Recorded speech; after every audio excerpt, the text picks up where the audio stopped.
শরীফের টিকায় লেখা আছে একজন বেদুইন রাসূলুল্লাহ সাল্লাল্লাহু আলাইহি ওয়াসাল্লামের সামনে এসে বললেন, ইয়া রাসূলুল্লাহ, আমি আপনার কলেমা পড়তে চাই।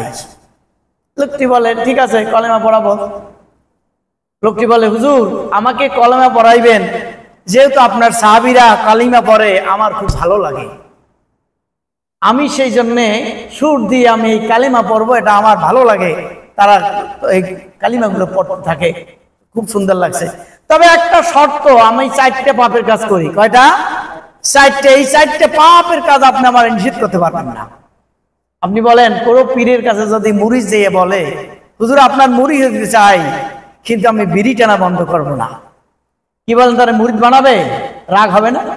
রাসূলুল্লাহ রাগ হয় নাই, বলছে, তাই 4টা পাপের কাজ তুমি কি করো বলো? লোকটা বলতেছে, হুজুর 1 নম্বরে আমি মিথ্যা কথা বলি। 1 নম্বরে কি? মিথ্যা কথা বলি। 2 নম্বরে আমি মদ পান করি। 3 নম্বরে আমি জিনার কাজ করি। 4 নম্বরে আমি চুরি ডাকাতি করি। নবী সাল্লাল্লাহু আলাইহি ওয়াসাল্লাম চিন্তা করে, কারণ হায় রে, এই কাজ করাটা তো কঠিন কাজ। এই কাজগুলো আমাদের দেশে জারি আছে না ভাই? কি কথা কান না কান? এই কাজগুলো আমাদের দেশে জারি আছে না? এই 4টা আছে। ওই সময় এই কাজ কয়টা ছিল। হুজুর পাক সাল্লাল্লাহু আলাইহি ওয়াসাল্লাম চিন্তা করলেন, কি দিয়ে এই লোকটারে ইসলামের পক্ষে আনা যায়।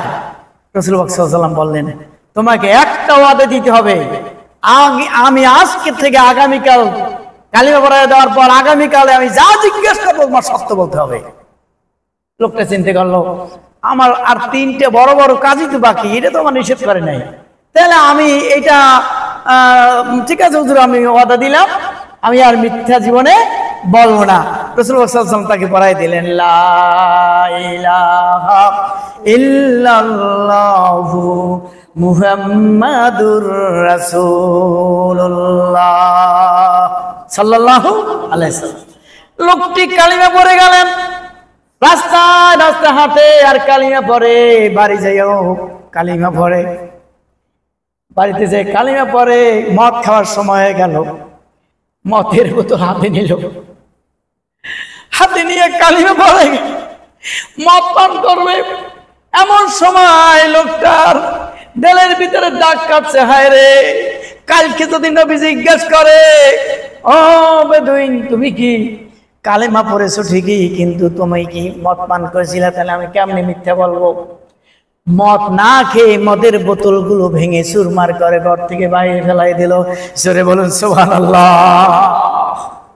মদ আর পান করলো না। রাত্র হয়ে গেল, জেনা করার জন্য বের হলো। কত দূর যে চিন্তা করে, জীবনে কত জেনা করলাম। নবী বলে দিয়েছে, একবার জেনা করলে আল্লাহ যদি মাফ না করে, কমপক্ষে 70,000 বছর জাহান্নামে জ্বালাবে। বলো নাউজুবিল্লাহ। আল্লাহ যদি আমারে মাফ না করে, উপায় না, আমি তো কালিমা পড়েছি। রাসূল জিজ্ঞেস করলে আমি কেমনে মিথ্যা কথা বলবো? দেখেন কিভাবে পাপ কাজ ছাড়ে। লোকটা জেনা করলো না, বাড়ি চলে আসলো। রাত গভীর হয়ে গেল। যে যে কাজ করে, যা করে, সেইটাই মনে জাগে। কথা বলেন ঠিক কিনা? রাত 12টা করে চুরি করা লাগবে, চুরি ডাকাতি করবে, ডাকাতি করার জন্য বের হলো। গভীর রজনীতে লোকজন ঘুমায় গেল, চিন্তা করে, এখন এই ঘরেই তো আমি ঢুকতে পারি, তো জীবন অনেক চুরি ডাকাতি করছি, আল্লাহ আমাকে মাফ করবে কি করবে না জানি না। তো রাসূলুল্লাহর কাছে কালিমা বললাম, কালকে যদি নবীর সাথে সাক্ষাৎ হয়ে যায় আর নবী যদি জিজ্ঞাসা করে, ও বেদুইন, তুমি কি ডাকাতি করেছিলা? আমি কেমনি মিথ্যা কথা বলবো? যাক, আর আমি ডাকাতি করবো না। বাড়ি চলে গেল। বাড়ি চলে যাওয়ার পর পরদিন রাসূলুল্লাহর সামনে যেয়ে বলে, ইয়া রাসূলুল্লাহ, ইয়া হাবিবাল্লাহ, আপনি কি মধুর কালিমা পড়াই দিলেন।